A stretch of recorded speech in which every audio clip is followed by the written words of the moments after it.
What's going on, everybody? Welcome back to Talkin Sports with Jake. Hope we're all doing well. Let's start with some baseball scores from yesterday. Guardians beat the Angels 4-3. Rays beat the Yankees 8-7. Yankees came back now, but it fell a little short. Tigers beat the Mariners 5-3. Astros over the White Sox 4-3. Twins over the Cubs 16-3. Rangers over the Athletics 11-3. The Diamondbacks beat the Giants 2-1. The St. Louis Cardinals beat the Red Sox 9-1. Pirates shut out the Orioles 4-0. Blue Jays beat the Braves 6-5. Marlins beat the Reds 3-1. Brewers beat the Royals 9-6. Rockies beat the Phillies 4-0. Dodgers beat the Padres 4-0, and the Mets beat the Nationals 8-2. They made up the first game of that doubleheader. The game from Saturday got rained out after the top, in the middle of the top of the third inning. So they finished that game. Nationals were up 1-0 at the time. They went on to win 3-2. And in the originally scheduled game, which is at sort of around 4:30, the Mets won that one 8-2. Max Scherzer went 5 innings, just 1 run, 83 pitches in his return after he missed his last start with the neck spasms. So that's baseball. So look at the standings in the American League East. We got the Rays still rolling. They're at 31-11. Slowing down a little bit. I mean, they've lost 4 of 7, but it's baseball. That's going to happen. Still 31-11, got the best record in the league. Baltimore Orioles continue to play good baseball, 26-14 right now. Got the Toronto Blue Jays at 24-16, got the Yankees at 23-19, and the Red Sox at 22-19. And American League East is absolutely loaded, best divisional baseball. American League Central, Minnesota Twins are at 23-18. They're in first place. Got Cleveland at 19-21. They're 2 games under 500. Detroit at 18-21. White Sox continue to struggle. They're at 14-28. And Kansas City is at 12-30. American League West got Texas at 25-15. They're playing really well. They're in first place right now. Houston's at 21-19. They haven't had a great year so far. They've had a lot of injuries to their rotation. Obviously, lose Verlander in the offseason, but you haven't had the colors yet, or your Achilles hurt. They've had a bunch of injuries in the rotation. So yeah, you got the Angels are a game over 500 at 21-20. Seattle at exactly 500 at 20-20 even. And then you have Oakland at 9-33, obviously the worst team in baseball. I know there's been some, obviously they're trying to get out of Oakland and get to Vegas. They have something binding that they came to a binding agreement for $1.5 billion on a 30,000 seat stadium. I know they had pulled out of another deal and started another deal for another stadium. It's the whole mess right now, but hopefully we get more details sooner rather than later, because Oakland needs to get out of Oakland, and this whole thing's been a complete mess. National League East got Atlanta at 25-15, and they're the only team over 500. You got Philly is at 500 at 20-20. Miami and the Mets are at 20-21. Miami, that makes a lot more sense than the Mets, who have severely underperformed this year so far. A game under 500 through 41 games. If they gotta play more like they did yesterday, you got decent starting pitching. Scherzer would have went further than 5 innings if he wasn't, the guy who's missed a bunch of starts this year, because he had the Rosin suspension, and then he had the neck spasm to call him to start, and then obviously the bullpen held together, and then they scored 8 runs. They got offensive production from Starling Marte and Mark Kahn, 2 guys that have really struggled. Both guys came into the series barely hitting 210. They both came in here around 213, 215, maybe even less than that. They both had really nice days in the second game of doubleheader. They need the back half of that lineup to hit more. The front half, has been inconsistent as well. Outside of Alonso, Lindor's in a slump, but we had a big hit on Friday. I had the go-ahead hit, and now one hopefully it breaks an episode. McNeil has been good, but not great. He should be hitting over 300. He's only hitting 260, 270. Beatty's still down a little bit, but he's still playing well. Alvarez, after a horrible start, has been a lot better. He's hitting well. But still, Marte has really struggled. Kana has really struggled. And then, and then outside of that, Vogelbach's been solid. He's hitting 250 with a 380 on base. But just, Marte and Kana, Marte is the guy who they count on a lot. has not hit at all.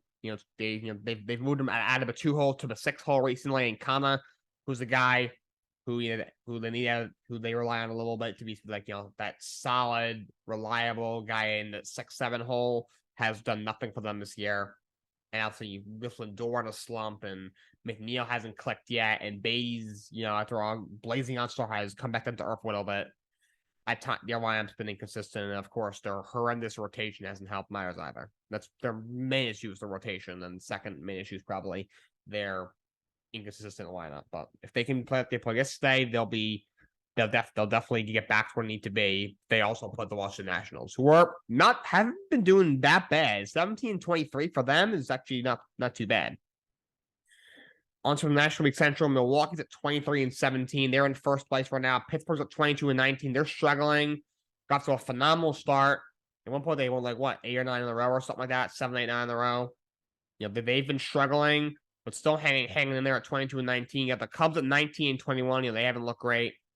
Cincinnati 18-22. For them, it's not that bad. St. Louis is really struggling. 16-25.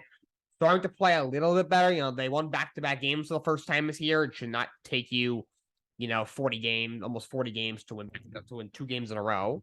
So I'm going to hit my microphone there. That being said, they're starting to play a little bit better. Problem is they really have not gotten any starting pitching at all this year. They've always had really good hitting. Their rotation's been horrible. I don't know why Jordan Walker isn't up with the team right now. Doesn't make any sense. National League West, the Dodgers are at 26-15. Have won 5 in a row and 8 of 10. They're starting to come along. They got to a bit of a slow start. A lot of people picked San Diego to win the division over the Dodgers this year. The Dodgers, you lose a couple pieces in the offseason, had a very much more quiet offseason than what we're usually accustomed to for the Dodgers. And also San Diego has loaded up. But they're in first right now. You got Arizona at 23-18. San Diego is really struggling. Those 5 in a row and 7 of 10. They're on 19-22. A team that I picked to win the World Series this year, and a lot of people did as well, is 3 games under 500 through 41 games. That's a big surprise. San Francisco's at 17-23, and Colorado's at 17-24. So that's the standings. When it comes to baseball, let's move on to hockey. Vegas Golden Knights beat the Edmonton Oilers 5-2. A hat trick for Jonathan Marchand. 38 saves from Aiden Hill. Vegas takes that series in 6 games. So the Oilers have been eliminated from playoff contention. Vegas Golden Knights move on to the Western Conference Finals. They will play the winner of the Dallas Stars and the Seattle Kraken. Okay, on to NBA. Before we get to the playoffs, I want to talk about something I'm sure you all saw it yesterday. There was an Instagram Live with John Morant, and for the second time in about 2.5 months, John Morant was seen on Instagram Live flashing a gun. I just don't understand John Morant. He does it the first time. The whole story came out that, they had a players only meeting, and Steven Adams, of course, who's the veteran leader of that team. He was saying, I guess John Morant, when they're on the road, was going out and partying after games a lot. Memphis wasn't playing great, and he said, guys, we gotta start really taking this a little more seriously. We gotta really start playing a little bit better. We gotta, be a little more focused. We gotta, stop going out and partying all the time at, when we're on the road after games. That's not what we're here for. And he didn't name anybody by name, but it was clear like he was talking about John Morant, because John Morant, apparently he was going out and partying every night almost when they're playing on the road after every game. And even after Steven Adams said that night, John goes out and parties, and of course did the Instagram Live video where he doesn't have a shirt on, showing off his tats and his body and his chains, and flashes the gun. And of course he, the Grizzlies suspended him, and the NBA ended up suspending him for 8 games. It was a whole thing. It was very disappointing. Then this dude comes back. He issues an apology saying, I'm going to take some time off and work on myself. Only takes, 2 weeks off? He only misses about 8 games. And, He did that one interview with Jalen Rose, which I still don't understand why he did that. Comes back, whatever, plays. He played well for the most part, Memphis loses in the first round to a 7 seed. Obviously, the Lakers are a typical 7 seed because they got LeBron. Obviously, an all-time great. And, you have a healthy Anthony Davis. That team got a lot better in the second half of the season. You had Anthony Davis healthy. So you lost in, 6 games to a 7 seed in the first round. After the season, Josh says, my actions off the court were a big reason why we fell short. I got to be better. Cool. I'm glad you said that. But now then he goes out and does it again. Come on. Like, I don't understand how boneheaded you can be to not only do what he did, apologize for, but then do it again. Like, don't say, like, look, I don't know. Obviously, it's good that he said he was sorry and he manned up to it in the press conference after the playoff loss. But don't stand and do it again. Like, the guy does it again. I'm like, yes, look, I don't have a problem with him having a gun. Now, that's his right. It's in the Constitution of this country. He's 23 years old. He's very, very wealthy. His contract that kicks in next year is, like $200 million. I know he missed that. He lost $39 million not making the All-NBA team, but I think he still will make probably at least $40 million a year for the next, I believe, 4 or 5 years. He's already made millions of dollars already. He's got to be, he's unfortunately he's going to be a target. So he's got to be able to protect himself. So I don't have a problem with having a gun. But why are you flashing it on Instagram Live? There is no reason to do that. So many questions arise. I feel like I'm repeating myself. You guys might be like, is this a repeat episode from a couple months ago? It's not. I'm pretty sure I said the same exact thing when you did it last time. These same exact questions get raised. Whose gun is it? Is it registered? Is it his? If it's his buddies who's in the car with him, why is he hanging out with the guy who has a gun? And why does he have it? All this stuff. Like, first of all, he needs to find new people to hang out with. He clearly is hanging out with the wrong people. It's obvious. To the point where, he thinks it's funny to flash a weapon, especially in today's day and age when gun violence is a very serious issue that has caused this country a lot of hardships. And he does it twice within 2 or 3 months. That is just, I cannot fathom even thinking about doing it. The fact that he's done it twice now is really concerning. Something is up with him. To me, he's got 1 foot in the NBA and 1 foot in somewhere else. And when you play a sport at the level that John Morant is at, you either are all in or you're all out. Like Ben Simmons, obviously he's a harmless dude, obviously.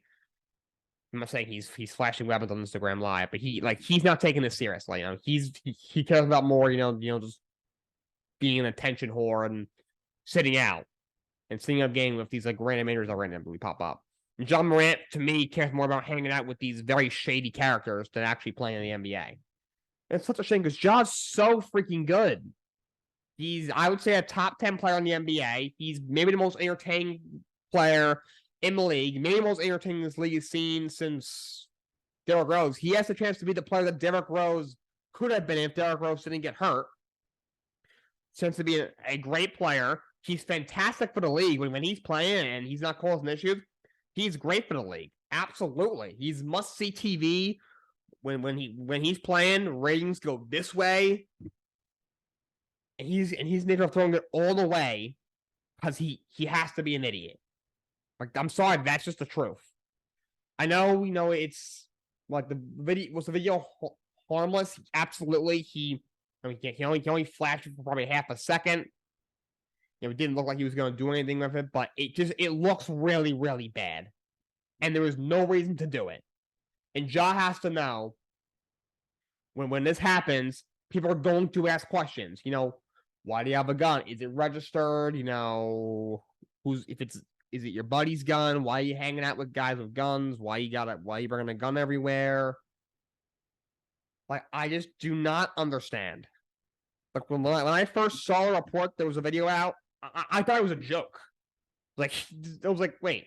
I was like, did the video resurface? It was like, if so, like, hey, you guys are a little bit late to the party. It's already happened. And I watched it, and it's a whole different video. I'm like, oh my god, he just did it again. This guy's unbelievable. He's going to be out of the league within 3 years. John Morant will be out of the league in 3 years if he keeps this up. We've seen guys ruin their career. Look at Antonio Brown committing all these acts. It feels like every single day. And he went from a guy who was the best receiver in the entire league on his way to being a first ballot Hall of Famer. And he threw his career away. And then within 2 or 3 years, he's out of the league, and I don't think he's going to get into the Hall of Fame, which he would have easily been able to. First ballot, could have been in that territory with Jerry Rice and Terrell Owens and Randy Moss for the greatest receivers to ever play the game. You've seen guys do it. And now John Morant's going to do the same. A guy who, he's been an MVP, a guy who's rookie of the year his first year. By his 4th season, was a top 10 player in the league. Has already gotten his $200 million contract. And now he's throwing it all away. He's already lost millions of dollars. Well, he lost 8 game checks during the season. He lost $39 million for not making All-NBA because no one's going to vote for him if he's doing this stupid stuff. You can't be going out. You can't be going out missing 8 games because you're a complete knucklehead and expect to make, to be voted one of the top 15 players in the entire league. One of the top six guards in the entire NBA. And now the Memphis Grizzlies already suspended him from all team activities. The NBA is going to give him a suspension to start the season. I heard it's going to be pretty lengthy. It's just it just frustrates me when you have these athletes, these young men who are so talented, and they have a chance to. And like John Morant has a chance to, I think, to change his league. Despite being a point guard, being able to just run up and down the floor by himself and just throw down these monstrous dunks that you normally see out of a guy like LeBron. He's got the hops of a guy who's 6'8", despite him only being whatever he is, 6'2", 6'3". He's so good. He has a chance. The Memphis Grizzlies have really never gotten that much attention. They're outside of the grit and grinds teams of Zach Randolph and Mike Conley and Marc Gasol. This team has never been anything special. He has a chance to put this team on the map, and possibly engineer another all-time great team if Memphis puts the pieces around them. And he's gonna throw it all away. It's so frustrating to me. How he can be this idiotic and this much of a complete knucklehead. In fact, I don't think John Morant should play until he learns. I would encourage the Memphis Grizzlies, the NBA, and as well as his family to get him some help. Like my message to Team Morant, he's at every game. He's always wearing the shades inside. He's pacing up and down the floor. I don't got a problem with it. I think he's actually pretty funny. He's harmless. It's not like a LeVar Ball situation where he's always running his mouth. He usually keeps to himself. The most you see is him, just cheering for his son who's playing in the NBA and succeeding. Every once in a while, if he wins a playoff series, smoking that whatever pack, that whole joke. That's the most you see out of him. No problem at all. He's harmless. He seems like a pretty cool dude. He's actually pretty funny, like I said. But I don't understand. He should be this is when he needs to step in as a father and be like, look, I know, having all this money and being really famous is a really good experience, but you're in danger of throwing it away. And I would encourage him to rein his son in and get him the help he needs, because clearly he needs to talk to somebody, which is fine. That is not a knock on anybody. It's not a knock on John Morant. It's not a knock on Team Morant. It's not a knock on anybody. John Morant needs to get the help he needs, or he will be out of the league within 3 years. And if he continues going down this path, he could end up in prison or even worse in maybe 5 or 6 years. I absolutely hate saying that, but I'm really worried about John Morant. I love his game. I love him as a player. He seems like outside of his all these stuff. When he has the right head, he seems like a really great guy. And I'm sure he's a great kid and a young man has a chance to do great things, and he's in danger of throwing it all away. He's got to check him in somewhere and get him the help he needs. And also, by the way, he's not from the hood. You're like, oh, he's just from the hood. No, he's not. He did not grow up with this. These people he's hanging out with, all the stuff he's doing. He didn't grow up that way. He didn't grow up around, all this crime, and he didn't have this, fractured home life. He didn't grow up in the hood. He's from Queen or something. That might be incorrect. I gotta confirm that. I forget exactly where he's from, but he's he grew up. He had a normal family life. He grew up normally. A normal kid. Probably developed a love for the game of basketball. Became very good at it over years of hard work. I mean, it's paid off when he's played, but the guys get suspended for being a knucklehead. John Morant needs to get help. Absolutely needs to get help.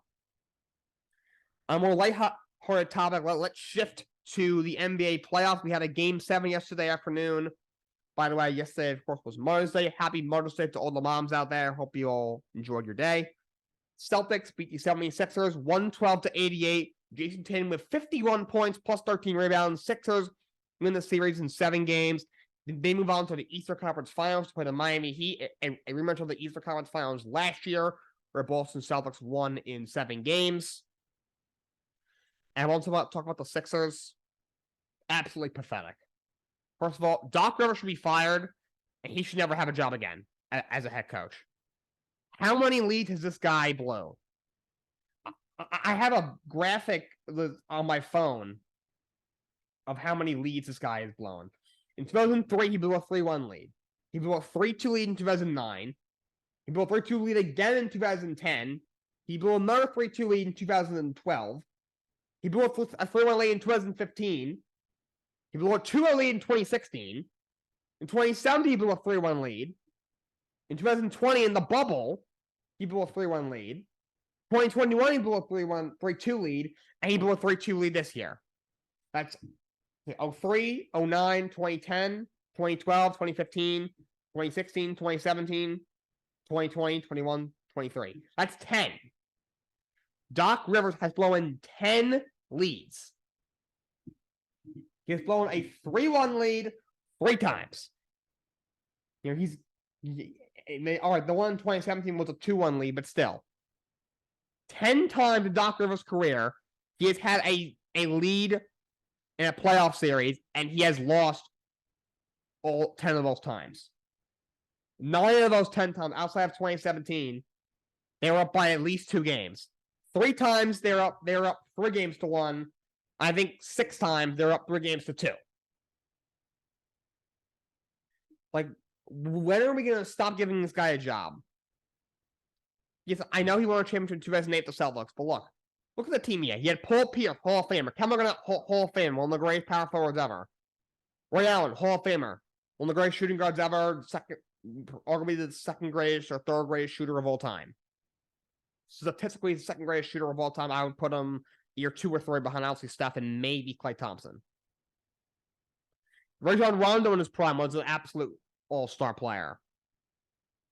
Anyone could win a championship with that squad. Since then, he's done nothing. He's done absolutely nothing. I think he was before Boston. I think he was in Orlando for a couple of years. Did nothing there. I mean, he blew a 3-1 lead in 2003. In Boston, he got the ring in 2009. He blew another lead. 3 games to 2 was up.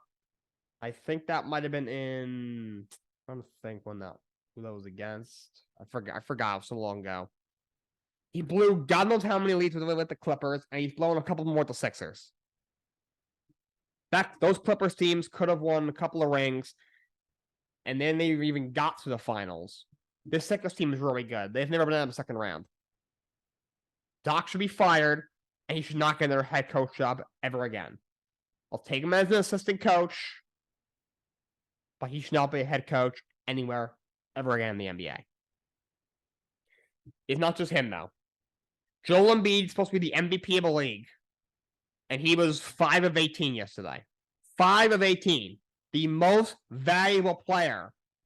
5 of 18. Not good enough. Not good enough. And Joel Embiid should start taking some more blame. As great as he's been, arguably a top 2 or 3 player in the league. He's been the MVP runner-up the last 2 years. This year prevailed and won the MVP this year. And he's never been out of the second round. And how many superstars do they have to give him? They gave him Ben Simmons, didn't work. I'll give him a slight pass down because Ben Simmons was horrible. And we all know Ben Simmons is a complete drama queen and is not that good. They gave him Jimmy Butler. Didn't work. And then Jimmy goes, I'm not doing it, and I'm out. And I don't blame him. He's done a lot better in Miami than he did in Philly. I mean, he was always an elite. He was always such a fantastic player. He got to Miami, he was in the finals in the bubble. He was in the conference finals last year.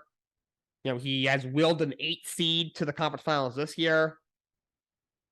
And they gave him James Harden. And they haven't had a second round. Look, Harden wasn't good enough. Harden was terrible. 3 of 11. James Harden. You're supposed to be this all-star, superstar player. People say you're one of the greatest shooting guards of all time. And you go 3 of 11 in Game 7. First of all, he's not that good in the playoffs. He never has been. Even in Houston, he wasn't that great. Like, he was okay in the playoff season, but he was nothing like he was in the regular season. Last year in Philly, he was terrible. Besides the one game in the second round, in like Game 5 or 6, he gave you like 33, 8, and 9 or something. I saw that the entire playoff, he was terrible. In the first round against Brooklyn, he didn't do well. He did okay. I mean, Brooklyn sucks. You had Embiid. Right, Game 1, he gave you 45. Huge game. He was pitiful in Game 2, and he was pitiful in Game 3. 5 of 28 combined in those 2 games. Another 40 piece in Game 4. He had 42 in Game 4. So he had two 40 burgers in this series. But then, Game 5, 19 points? Nothing special. Game 6, he wasn't that great. He gave you, 18, 19 points? Nothing special. And he was pitiful in Game 7. 3 of 11 for 9 points in a Game 7. And they got ran off the floor. Horrible. Absolutely horrible. And Tyrese Maxey, where have you been, dude? Where have you been? He had a great first round. Where have you been? He didn't do anything special. Tobias Harris, I don't know why he's there. Outside of Game 4 against Brooklyn, where I think he gave you 22 and 12 or something. I think he had a 25 burger once or twice in this series. He's been terrible. I don't know why he's even still there. He ain't that good. And also, every year Embiid throws something under the bus. Last year, he was like, oh yeah, everyone wants Harden to be what he was in Houston. He's not that kind of player anymore. So he just throws Harden under the bus. This year, he said, oh yeah, James can't do it alone. He did say, I gotta be better. We gotta be better. But don't say, oh yeah, we can't do it alone. So that's throwing everybody else under the bus. Where it's Tyrese Maxey, you're throwing him under the bus. You're throwing Georges Niang under the bus, D'Anthony Melton, everybody. I'm not saying this team couldn't have played better, but you don't go out and say that in front of the media. You do it behind closed doors. You do it in the locker room. You go, hey, next year, everyone should be working hard because we got to come back better next year because this team ain't good enough. You see, as the leader and as the MVP of the league, you can say that in the locker room. But don't say that in front of the media. Do not say it in front of me. It's not what you do. And he does it every year. Also, he averaged 33 points a game in the regular season. He averaged 23 in the playoffs. That's 9.4 points per game less in the playoffs. That is the biggest drop-off of points per game from the regular season to the postseason for an MVP has ever had in the history of the NBA. I know he was playing hurt. He hurt himself in Game 3 against Brooklyn. He didn't play Game 4 against Brooklyn. He did not play Game 1 against Boston. But the series, he was, in game 3, like the first 3 games, he was fantastic against Brooklyn. Didn't play game 4 because he got hurt. He was hurt in game 1. He played really well in game 3.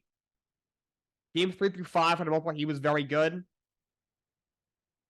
But game 2, he was horrible. He wasn't good. I gave him a slight pass because he hadn't played in the week, and he's supposed to be out 4 to 6 weeks, and he missed a week. So shout out to him for playing through a pretty major injury. But game 6, overall, he was pretty good, but he didn't touch the ball in the last 4 minutes. Part of that is on Doc. Doc's got to call him out and be like, guys, get Joel the ball. Part on James Harden. Harden's taking it to the hole, running into triple coverage and turning them all over. He did it several times in the last 4 minutes. He needs to be better. But as Joel Embiid, as the MVP, he needs to go to James Harden and say, dude, look, you're a great player. I know you can score, but you got to get me the ball, okay? Well, let me help you out. He needs to go to Doc Rivers like, Coach, you got to get me the ball. I got to be involved. We're slowing down the stretch here. We're in danger of blowing this. You got to take care of business at home and win this series. Get me the ball. I forgot who they had. Who was JJ Redick? He went on first take or something. He said when Shaq was the MVP of the league for the Lakers, if he wasn't getting the ball late in the game and it was close, he would go up to Kobe Bryant, the great Kobe Bryant, arguably a top 5 player in the history of the league, and say, "Get me the damn ball. Get me the ball." If Michael Jordan, when he was the best player in the league and just dominating, he wasn't getting the ball, he would go up to Scottie Pippen, to Phil Jackson, like, what on earth are you doing? Get me the damn basketball. So that's partly on Embiid as well. In game 7, he was pitiful. 5 of 18. MVP of the league? Okay, yeah. By the way, just saying, my vote was for Nikola Jokic. I don't have a vote. I'm not involved in the NBA. I don't work for ESPN or anything. But if I had a vote, my vote was for Nikola Jokic. I've said it before. Jokic was my MVP this year. Just saying. MVP of the league, my ass. 5 of 18. In particular, they choked us away. In game 6, you're up 3-2 at home. You were the better team through 3 quarters. You're winning going into the 4th quarter. You have the Celtics on the ropes the whole game.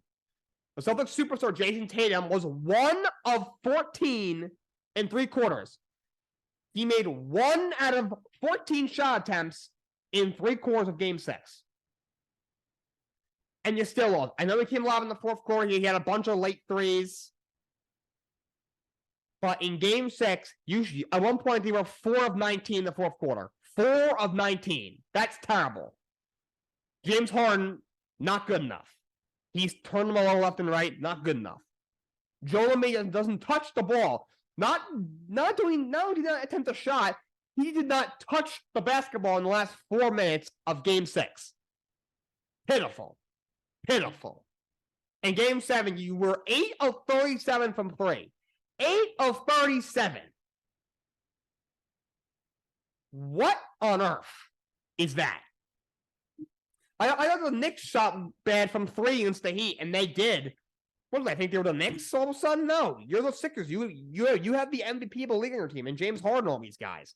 What are you doing? Joel Embiid is the MVP of the league. 5 of 18 from the field, 15 points. James Harden, former MVP, supposed to be this great player, had 2 40-burgers in the series. 3 of 11, 9 points. Horrible. The leading scorer was Tobias Harris with 19. Tobias Harris is maybe the 4th best player on that team. 19 points isn't anything special, and he's your leading scorer. That's horrible. Something needs to change in Philly. Doc Rivers needs to go. Embiid needs to grow up. He needs to be a better leader. He needs to show up in the postseason more. Also, he gets hurt in the playoffs every year. He needs to stay healthy in the playoffs. And I don't know if it's working with James Harden.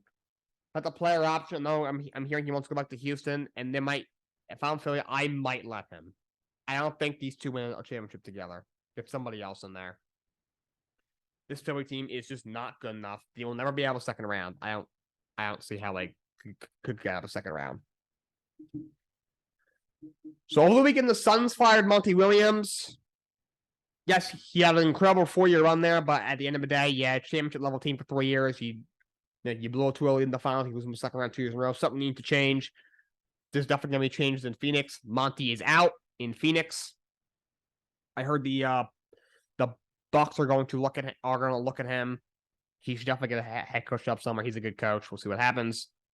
The GM and president of basketball operations of the Golden State Warriors, Bob Myers, who has built this Warriors dynasty, has won 4 championships, says so his contract apparently ends in June. He might step down. He is torn on whether or not to sign a new contract and continue to run the Golden State Warriors. He's torn because I think he's like, this whole thing is kind of run its course. He knows changes probably have to be made. But he also has a very close relationship with the core 3 who have been there through all this. Stephen Curry, Klay Thompson, and Draymond Green. So he apparently is torn. So he might not be coming back. Yeah, I'm sure their owners are like, look, we have a $500 million luxury tax bill. In the past, I didn't have an issue with it. It got us 4 championships. Obviously, it was worth it. But if you look at this team it's hard to see this team ever getting out of the second round the way it's built. There needs to be changes. Draymond probably needs to move on from Draymond Green. I actually think Golden State needs more changes than they thought. I think they should trade Jordan Poole. That contract they gave him is not going to work out. I think they should even look to trade Klay Thompson. He is not a $40 million a year player anymore. Maybe give some of these young guys, Kuminga and Moody, a little bit more playing time. And changes definitely need to be made. Outside of Stephen Curry and Steve Kerr, there's very few pieces on my team that at least veteran pieces on my team that really that should stick around. And also now you got new rules now. There's certain rules about how much, there's more stricter penalties for going over the luxury tax. When it comes to trades, you can't really trade draft picks and stuff to get yourself under a luxury tax. They won't be able to do this as much anymore. And so if they need to, if Bob Myers needs to move on from Draymond Green, a guy who he drafted, a guy who he has become very close with, he needs to trade Klay Thompson, who he drafted and has been a major part of the 4 championship teams. If he needs to trade Jordan Poole, who he just paid $128 million, he'll be like, you know what? I've had a great run here.